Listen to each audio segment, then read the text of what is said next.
I hope you enjoy this episode. I know you listen to every single episode. He actually does. One of the only people I know that will listen to every single episode, no matter what. I don't think that LD does that when he's not on. I think he just ignores us. So that's rude.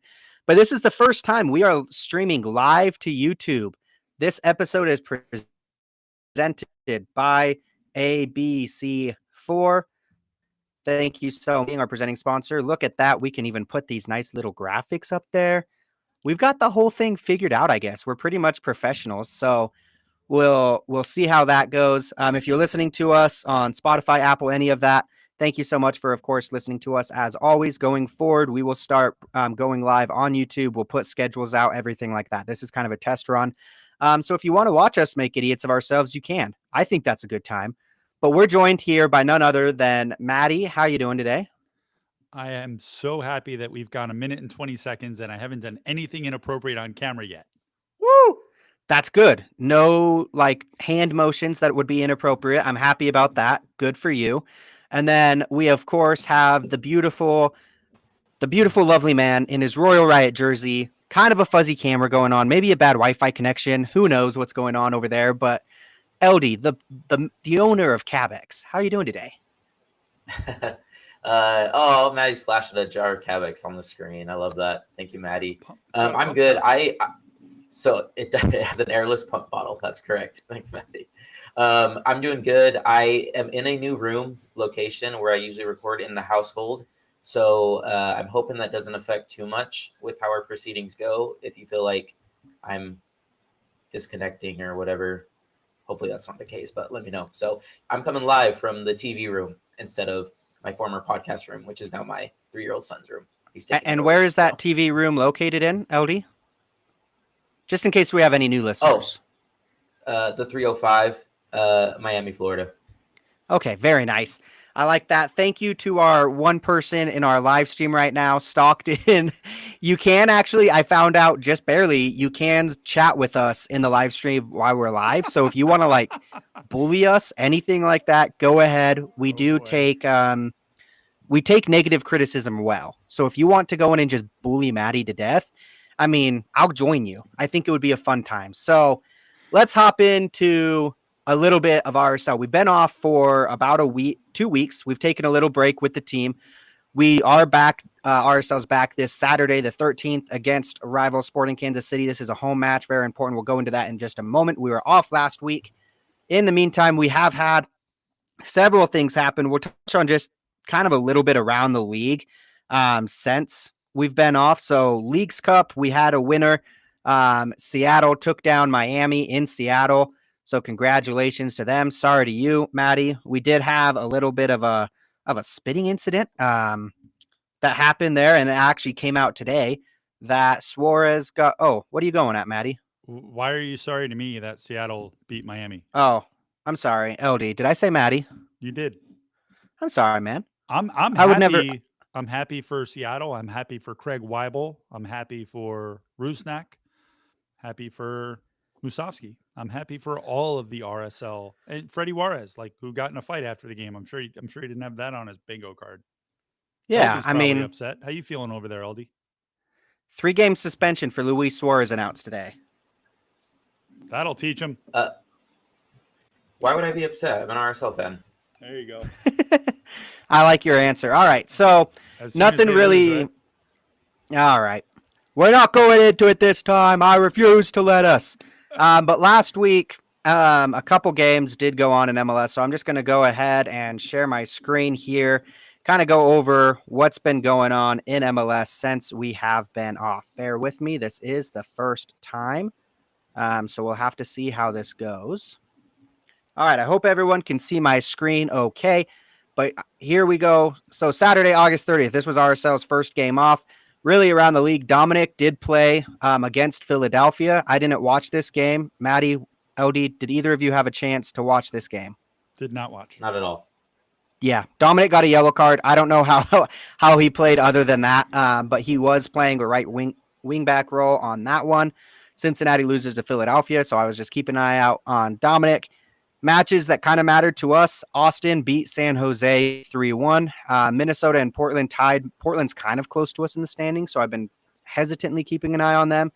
Kansas City actually helped us out quite a bit by beating Colorado 4-2. This was a pretty thrilling match. We'll talk about Kansas City much more in just a moment. And then Houston beat St. Louis, but just about everyone beat St. Louis. This is the table that we're heading into.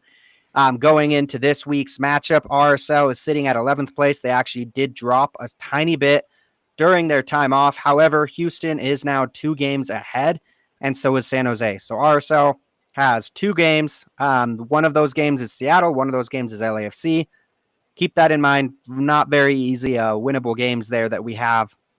Seattle's on the road, and LAFC is at home, but a midweek matchup. So it's not going to be the easiest to get points from those games in hand. We are currently 4 points behind the last playoff spot in San Jose. Now, let's go ahead and just talk about USA real quick, because we had some international. Maddie, you're shaking your head. Why are you shaking your head at me? Speaking of teams that everybody beats. Yes, I guess if we are speaking of teams that everyone beats, Diego Luna did get the start with the United States national team. They played South Korea on Saturday, and it wasn't pretty. Did you guys watch this game? I did not. I watched until Luna came out. And then How did Luna do? So the U.S. lost 2-0 against South Korea, and South Korea is a team with a new coach. They recently fired Jurgen Klinsmann.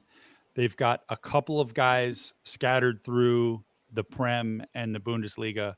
Most of their guys play in the Korean League, and they made us look like I don't know what, a ragtag group of guys who showed up at the park and got put on a team together because they were all wearing the same color T-shirt. The press was the most disjointed thing I've ever seen in my life. The texts I was sending my friends, I was calling out players by name, which I'm not going to do here. But there were guys that I was like, did they even know that they have teammates? Like, Luna's pressing, no one's going with him, and then it just opens a huge space behind him. The defense, man, I don't know what was happening there. I was texting these little memes I was making to Bogert. He was cracking up because he was at the game. It's like, Sun Bin-young, that's somebody that you want to keep track of. That's not somebody that should just be running around the box in acres of space like he was on the first goal. And so many times you just saw this look of confusion on the defenders' faces where they're just like, hey, who's got that guy? Is anybody covering this guy over here? That was a tough watch. And the only thing I'll say that's in any way like positive about it was that the lineup made no sense at all. So it was great to see Luna playing with Pulisic, and I thought that they combined nicely a few times. But what is the point of having some of the starters and some bench guys and some guys that we just figured we'd see what they can do? It didn't make any sense at all. Saying that you leave Weston McKennie home because you know what he brings is insane. We don't have very many matches left until we host the World Cup. Oh, and we're getting grouped. killed. We're getting grouped. Yeah. It's awful. We just better hope that we get the easiest group of all time. And then even then, we still will be in trouble because it doesn't matter who we're playing. We're getting killed. Turkey, South Korea, doesn't matter. So the U.S. is going to play Japan tonight as you're listening, Tuesday night. Unless you're live. If you're live, it'll be tomorrow night. All I'm hoping for is a lineup that makes sense. Like, if you're still trying to figure stuff out, then throw stuff at the wall. But at what point are we going to see what the players who could conceivably be playing together in the World Cup, at what point are we going to see what they can do together when they're all in the field at the same time? I understand injuries. I understand suspensions. That's not what's going on. This is just still the experimental phase. And I will tell you this. I'm trying to think about what I said and what Tom said, because I don't want to, put his business on the street. But in the post-match press conference, when Mauricio Pochettino said that he thought that the U.S. was the better team, I was like, and no one put their hand up, stood up, and said, can you back that up somehow? What evidence was the stronger performance in the room with us right now? Yes, the U.S. had a little bit more possession in the second half when South Korea was already up 2 goals. Right. It's bad. And United States are in a bad spot. LD, you said you watched until Luna went off. Have you seen anything in that game specifically with Luna? Yeah, like Maddie kind of covered it. I saw a little bit of, combination play that he had with Pulisic and just some of the other players. I liked that, he was trying to get involved. You could tell when they were kind of just passing it along the back line, he would drop deep to try and collect the ball and get things going.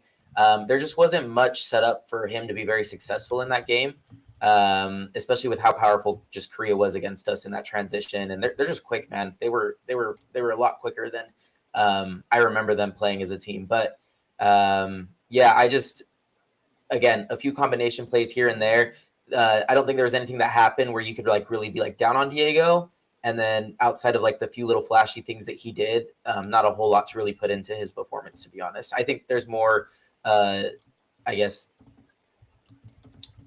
you're watching the game more as the team as a whole than you are just on Diego Luna, because it's a little concerning how close we are to the World Cup and still not at a point where any of us are feeling confident that there's going to be any type of success coming in 2026.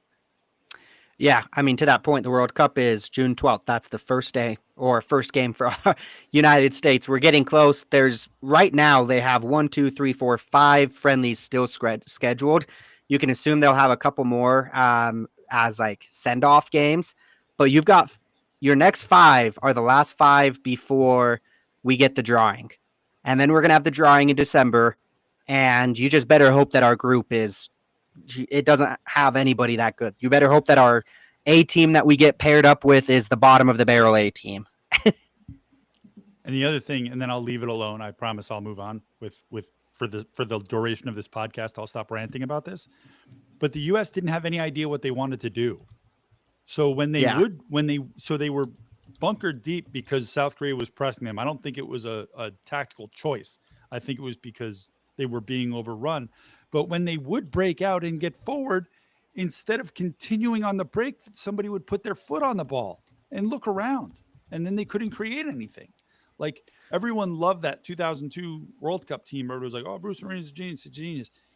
He's bunkering and countering the same way Mexico did to us for years. But if you're going to counter, then counter. This was counter until you get to the final third, then put your foot on the ball and pass backwards again. It was ridiculous. Bad. And for Luna, I think his rating on the match was given at a 6.5. So for anybody who hasn't been living and dying on ratings for 30 years, 6 is the baseline that you start with. So 6.5 doesn't sound very good. I think he was the highest rated starter on the team. To give you an idea. So out of the starters, he was the third highest. Blackman and Pulisic were rated higher. He was a 6.6. No, there's no way Tristan Blackman was rated higher than Luna. Yeah, he had a 6.7. He caused the first goal. He was directly involved in the second. I don't know how the ratings work. Are you sure it wasn't a 4.6? I am 98% sure. Here we go. I'm sharing my screen for the live one person in the audience or anybody watching on repeat. You get to see. If you are wondering while you're listening, this is why you should just, start tuning in live going forward. But we'll go right here. And 6.7 for Blackman, 6.6 for Luna, 6.8 for Pulisic. Oh, that's a joke, man.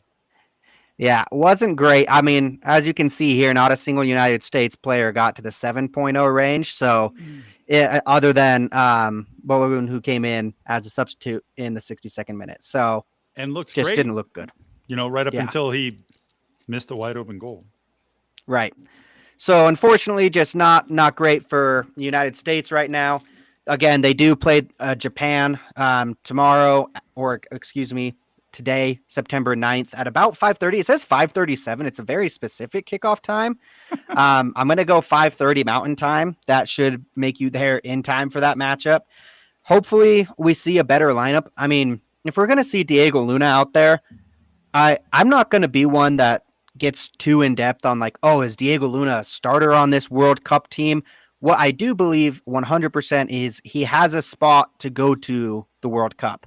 If you want to argue he's a starter or not, I don't really care to. Like, I think that you can probably field some European players above Diego Luna without being disrespectful to Diego Luna. But I would hope that we see more consistency in who we're starting and players that we could have a legit chance of actually seeing at the World Cup. But let's just go ahead and move on from that segment.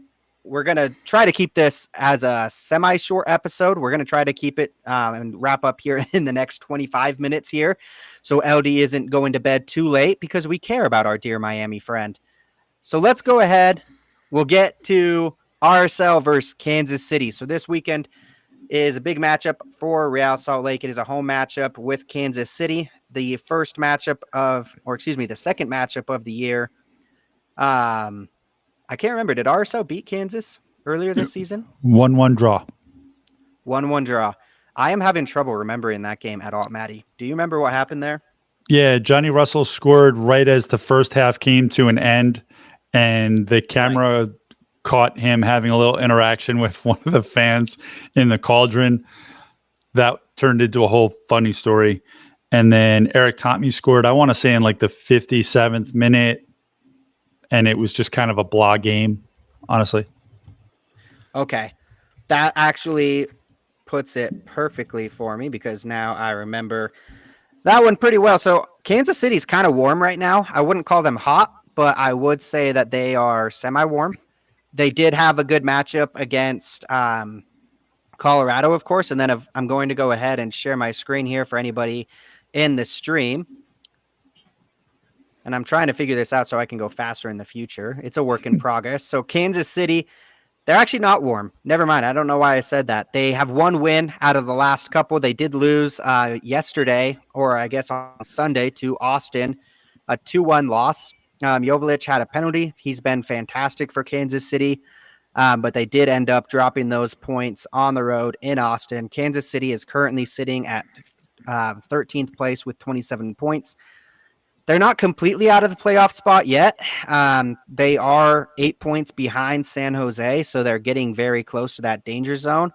It would probably be more fair to say Galaxy has a better chance of catching Kansas than Kansas has of catching San Jose.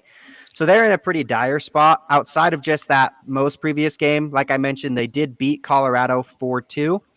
And then they had a pretty big loss with Seattle 5-2. Orlando 3-1, San Diego 2-0, Vancouver 3-0. A lot of points scored in all of these games. So if you are a betting man, take the over in this game. RSL's defense hasn't been very good lately. And Kansas City also doesn't have a good defense, but they have what looks like a pretty fun scoring team. So players to watch is, of course, Joveljic, the striker that I think a lot of RSL fans would have loved to see. He went from Galaxy for around $5 million. He was the first cash trade. $4 million. Maddie corrects me. $4 million. The first cash trade in MLS history, which was pretty cool to see. He won MLS Cup in 2024 with the Galaxy. And then there you got Daniel Shalhoub. He always pisses me off whenever we play him. Seems to play very well against Kansas or against RSL. Feel like he always is scoring or assisting. And that's pretty much it on Kansas City. I don't have too much else. RSL will be, of course, without... Actually, we should have Diego Luna back. We shouldn't be without anyone. And Gozo should be back as well, correct? Yes, but Yedlin is suspended for yellow card accumulation. That's right. Forgot about that. It's been so long since we've had a game that I'm like... It's been 3 weeks. Who's even available? Yeah. So I watched the SKC Austin match last night just because apparently I'm a sadist. And their offense seems to be built around flopping in the box. So I would recommend that no one go anywhere near them when they're in the box. Daniel Shalhoub, perhaps best well known for doing so and having Brian Vera pick him up like a toddler throwing a tantrum in a toy store. Also is their second leading goal scorer, 7 goals, 4 assists. Mm-hmm. But the big thing I would say for them is that Pulskamp is quite a keeper. He has played every minute of the league for them. I don't know about their other tournaments. He is lights out. Austin should have won that 4-1. And he made just dynamite saves to keep them in it. They are susceptible on a set piece, though. So Austin's winning goal was on a set piece, which twice in a row they just didn't mark this kid. And the first time he missed the net with an open header, and the second time he just tucked it right in. Yeah. Sorry, I just lost my train of thought, but I'm sorry, Maddie. I lost my train of thought completely there. I was looking up just the notes here, just trying to make sure we didn't miss anything. Wanted to jump back. Ojeda is with Paraguay as well. We're talking about Diego Luna in USA. Paraguay, he didn't play at all. He gets called up to Paraguay all the time and then just sits on their bench. It pisses me off. They had a 0-0 draw with Ecuador. They play again tonight or tomorrow if you're live at 5:30 against Peru. So maybe we'll see Ojeda. That would be a cool matchup to tune into if he's available. They're all due back. So youth teams and senior teams. So the U20s have Gozo, Hezarkani, and Marco Sembrano. Diego Rocio is with Mexico's U18s.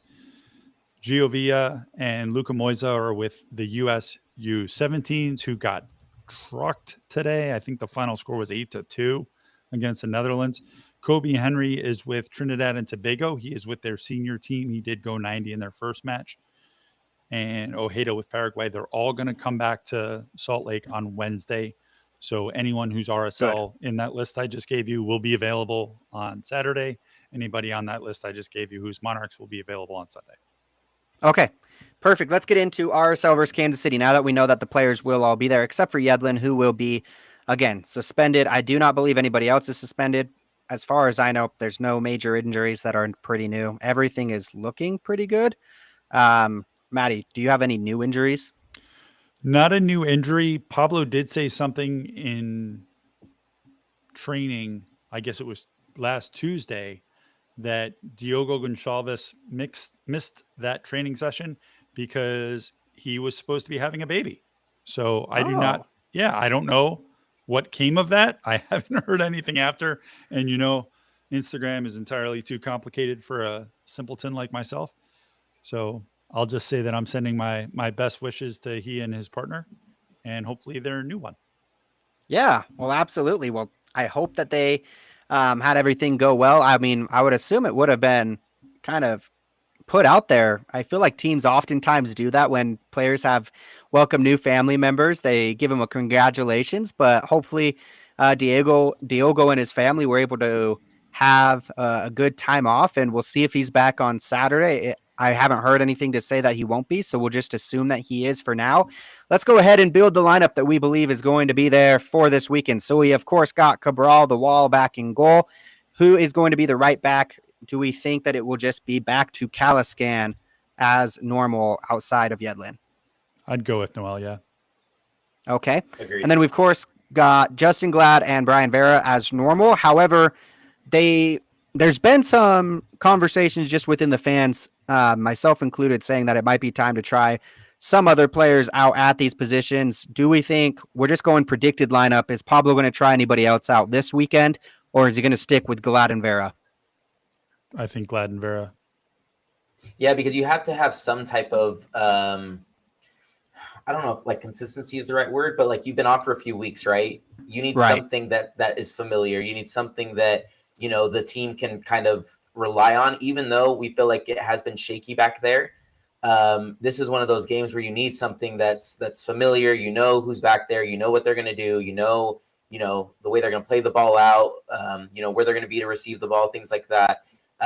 So I think having someone like Glad and Vera back there just brings a little more stability, which is funny because that's kind of been the issues that we feel like that has been a little more shaky than we'd like.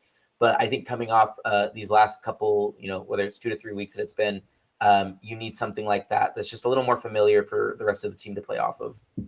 And Odie, you mentioned this before the break, that we had essentially a mini preseason. So I think that it could just have been a time where they can get together, they can play, and then they'll be back. I think if there's going to be changes made across the back line, it would probably be made after the results of this game. Mm-hmm. Yeah, because we're coming up on 3 and 8. So Right. All right. Junka on the left back side. Who's been starting. Do we think Catranas is there, or do we stick with Junka? I'm expecting to see Catranas. Katranis. Let's make the switch then. All right, Katranis we'll put back in the starting lineup, and then Johnny Russell did start the last game. I'm not expecting to see him start in this one. Should we just put Diego Luna back on that right side? Or we could put Gozo on that right side since that's where he plays. That is true. Well, this is actually the conversation, right? This is where we get into it because now we have everyone back. So let's figure out the two pivot midfielders real quick first. Pablo's been really messing around with it. Out of the three that are going to be available to him, Ruiz, Ojeda, and Anelli, who are the two that he goes with? Anelli for sure. What do you think, Odie? Yeah, well, I don't know. Like, didn't we? Who? I'm trying to think of. Wasn't it Ruiz and Ojeda that were balling out a ton right before the break was done? So Ruiz, you were right. Ruiz was balling out for a while, but then all of a sudden he stopped playing for like 2 games. Not stopped playing, but was not coming as a starter. He was coming in off the bench, and then Anelli was getting the start. So I'm just not.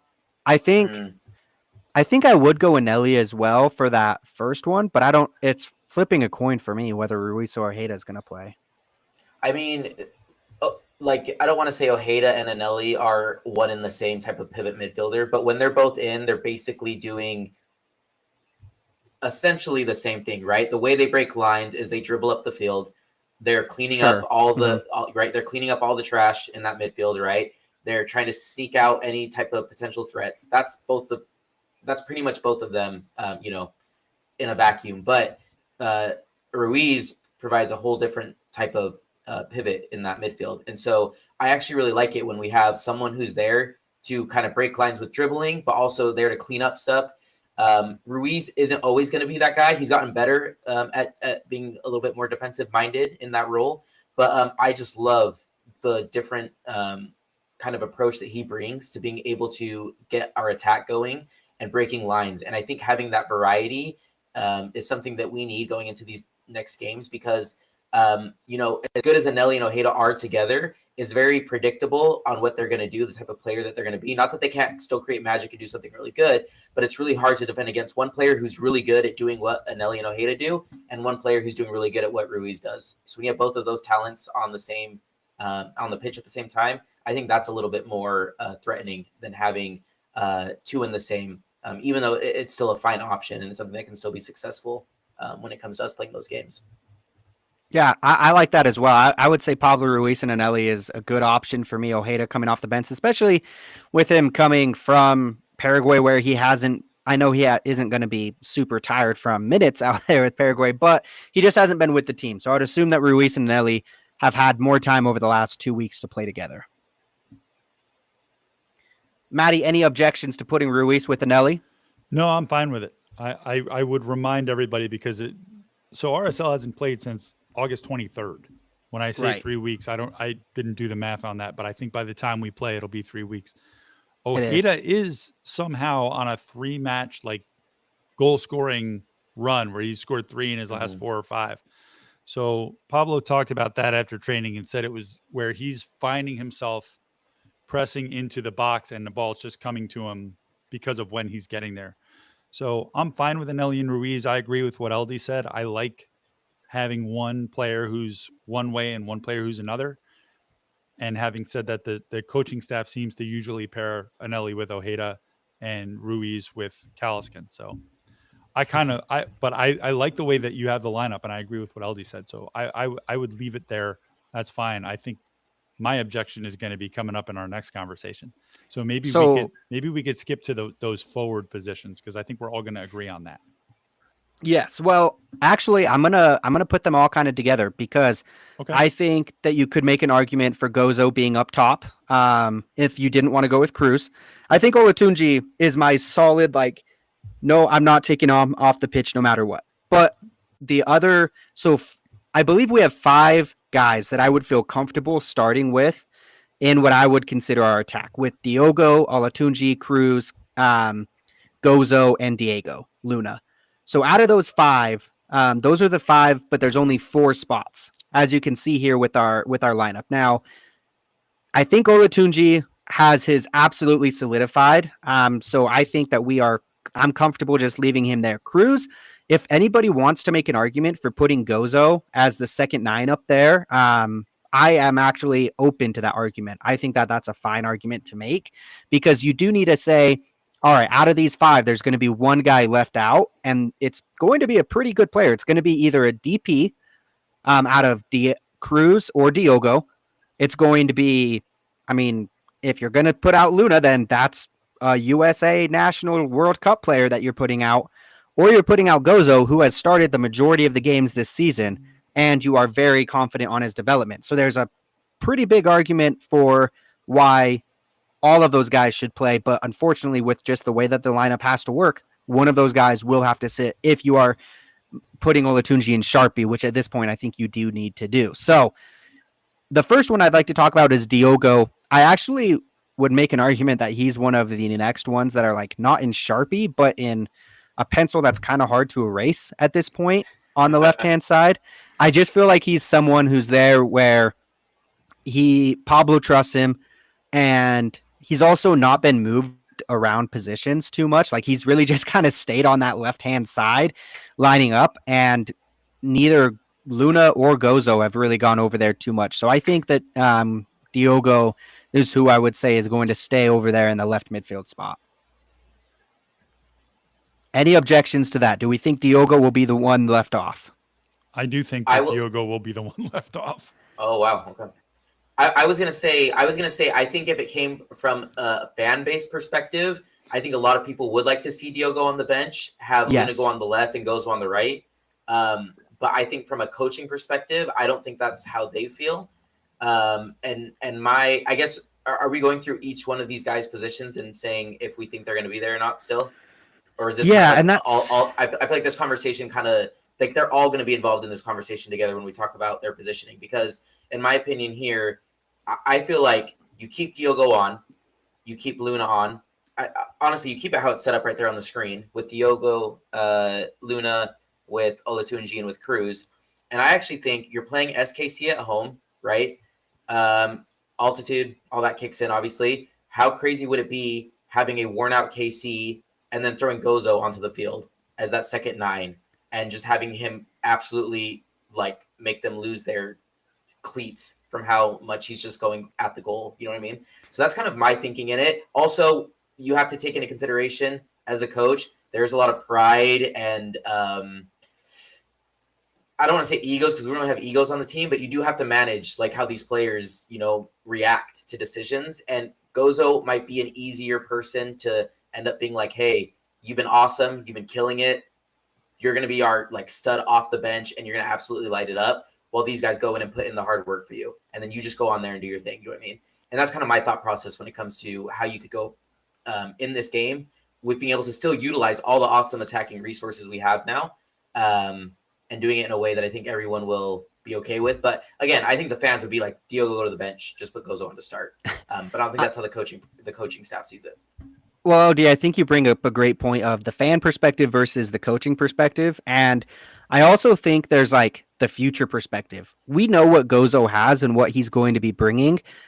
But what we don't know is how does Diogo and Diego look with actual experienced players up top? Can those 4 work together where this lineup that we have on the screen doesn't have a player younger than 24 outside of Diego Luna? We haven't had that very much this season. And Diego Luna, like, obviously he's young, but he doesn't seem like he's a young guy anymore. He seems like he's very experienced. And he has young moments. But overall, I feel like when I think about him, I don't think, this is just a young player that still needs to develop a ton. So that's my argument for keeping Diogo in is I want to see if this kind of a roster could work for next season, because obviously we can still get into the playoffs this year. But even if we do, the chances of having a big run aren't great, everything like that, whatever. So I kind of want to see, okay, is this okay for our base? Diogo's a designated player. We need to figure out, do we have to move on from this guy in the winter window? Let's play him along with the most experienced players, give him the best chance to succeed.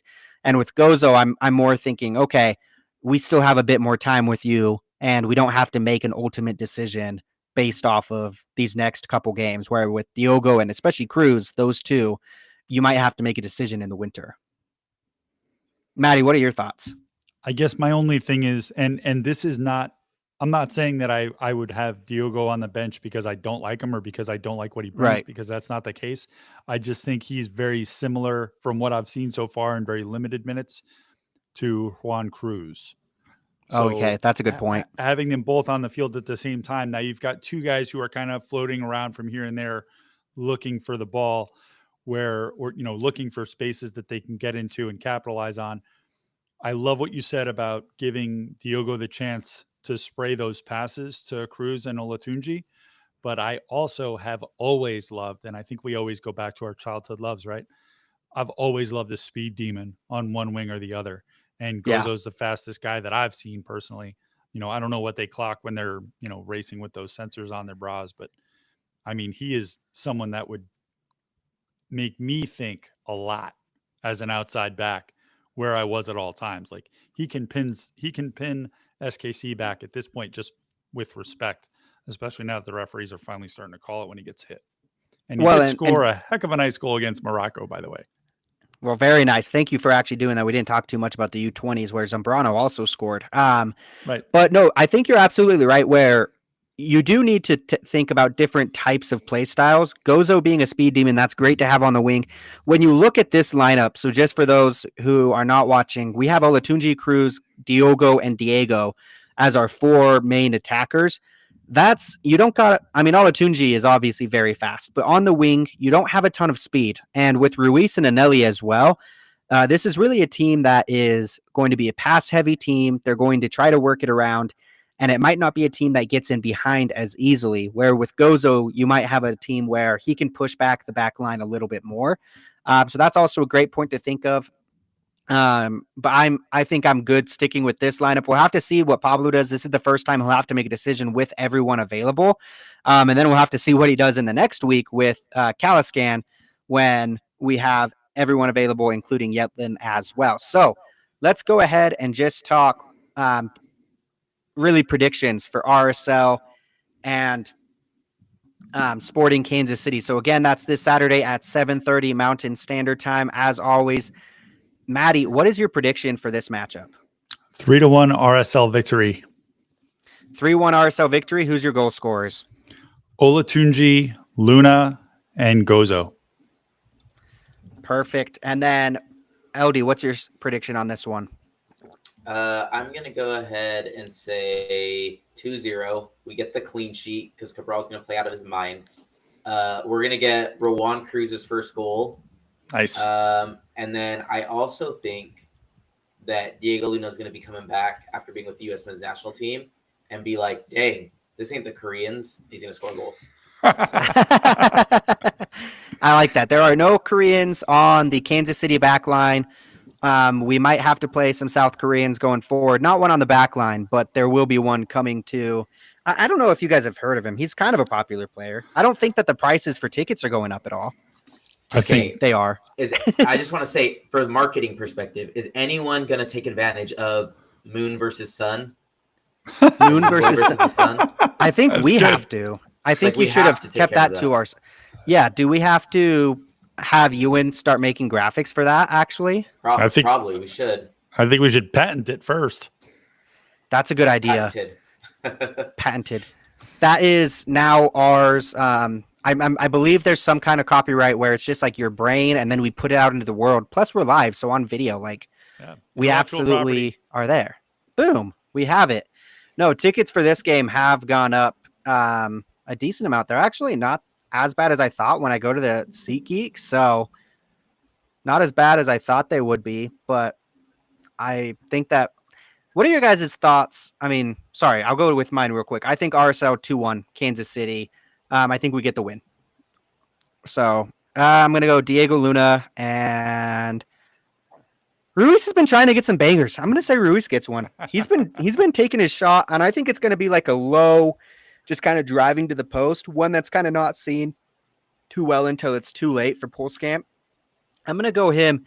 Now, lastly, this is just a quick segment. What do you guys think of fans selling tickets to like high ticket games when there's a big name player coming in? Oh yeah, totally 100%. Go ahead and do it. Take advantage of it. Everybody, go. Start now. your ticket, do whatever you want, but I'd rather go see the player that everybody's talking about. I'd rather have the experience, but your ticket, like, I'm not going to judge people who do it. That's what you're asking. Yeah. I really have no issue with it, especially when it's a big name player and it's like, oh yeah, if your ticket could pay for like 2 or 3 of your other games, then it could be worth it. I'm showing live just the SeatGeek, what looks like tickets. I mean, the supporters section is above $50 for all the tickets. The lowest game or the lowest ticket is up in the upper bowl for $45, which is kind of a still up there compared to the rest of the tickets. But I think that this is coming up where you could see some RSL fans sell those tickets and we could see just some general fanboying going on, which again, I don't disrespect that too much, but let's just wrap this up here. Thank you so much. Oh, Maddie, you got one more thing for us. Well, 2, we haven't done our Monarchs update yet, but also I want to make all of the fans aware of something that's going to be going on at the match on Saturday. There is a member of our community who is unfortunately having a very rough time. His name is Kiri. He's only 3.5 years old, and he's been diagnosed with cerebral ALD, which is an aggressive and degenerative brain disease. His family is pleading for help. What he needs is a bone marrow transplant. So if anybody remembers back in 2009, when Bomba Dog's Andy Williams' wife was going through something where she needed a bone marrow transplant and they were trying to find donors, that's what Kiri's family is looking for. There is going to be a booth set up on the concourse where you can get swabbed. It is a painless procedure. They just put a Q-tip type deal inside your cheek and take a swab to find out if you could be a possible donor for Kiri. It is something that would extend his life without the treatment. The expectancy is just 2 to 4 years. So they're kind of up against it time-wise. Anybody who can do it, the family would greatly appreciate it. There are other ways to help. They do have a GoFundMe. They do have other events that they've been setting up. There's going to be a country music barbecue fest there in Salt Lake City a little bit later on in the month. And we're going to post all this stuff in our show notes. I'm sure Hayden is going to do that because he's a, website genius, internet magi Jedi now. You go, Hado Coco. That's what I'm supposed to say. You go, Glenn Coco. But if you want to check out his website or their website, it's hopeforkiri.org. That's hope, F-O-R, and then KIRI.org, hopeforkiri.org. They also have a GoFundMe. They've got a great Instagram page, which I'm not great at Instagram. But this is the fan that Sam Junka was talking about after training the other day. And he, Johnny Russell, Philip Quinton, Jay Glad, a bunch of them have all gotten involved with trying to drive awareness. So obviously, Kiri, our thoughts are with you. We hope you get better, champ.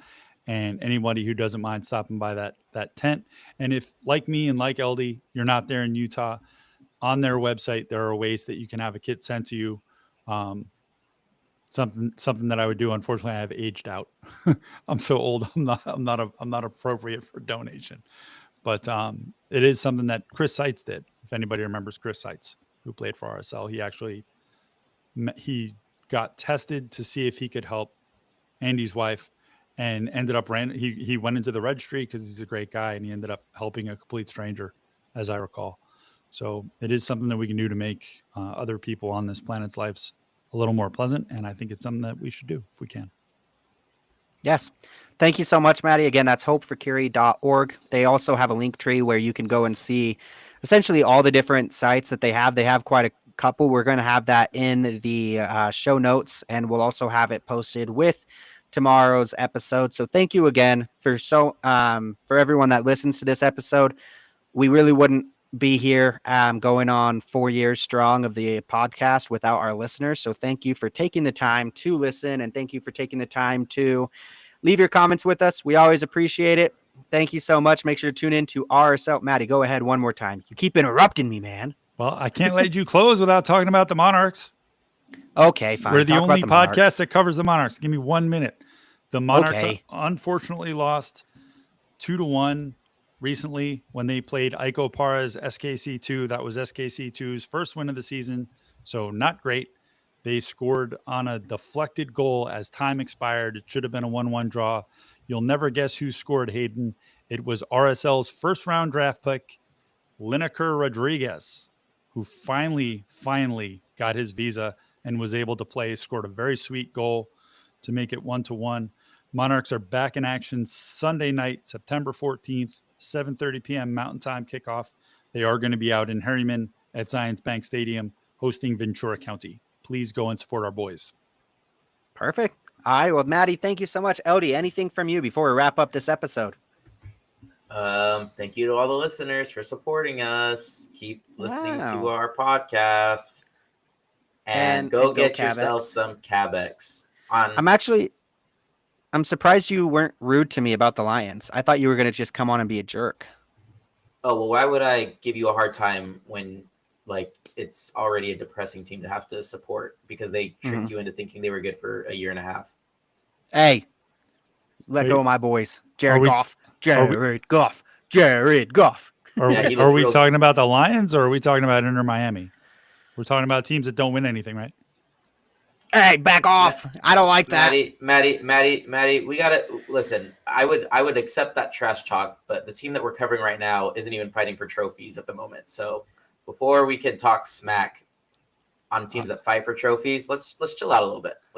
Man, she is very gorgeous to me. Dude, I've got a trophy. You are talking to a Super Bowl champion. I am the reigning Super Bowl fantasy football champion.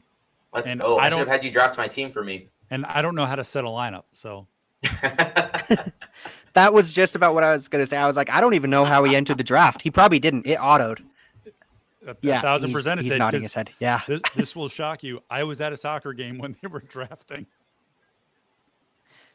That doesn't shock anybody in the entire world. Well, again, thank you so much for listening. Make sure to join our live stream. We're going to be going to X, Twitter, and YouTube going forward. So we'll be streaming to multiple spots. Again, that'll be all Monday night, 7:30. We'll let you know if there's any difference, and then we'll start scheduling these going forward. RSL takes on Sporting Kansas City in a very important matchup. Do not miss it. Get your tickets. It is a home game. Very important. 7:30 on Saturday. Thank you so much. And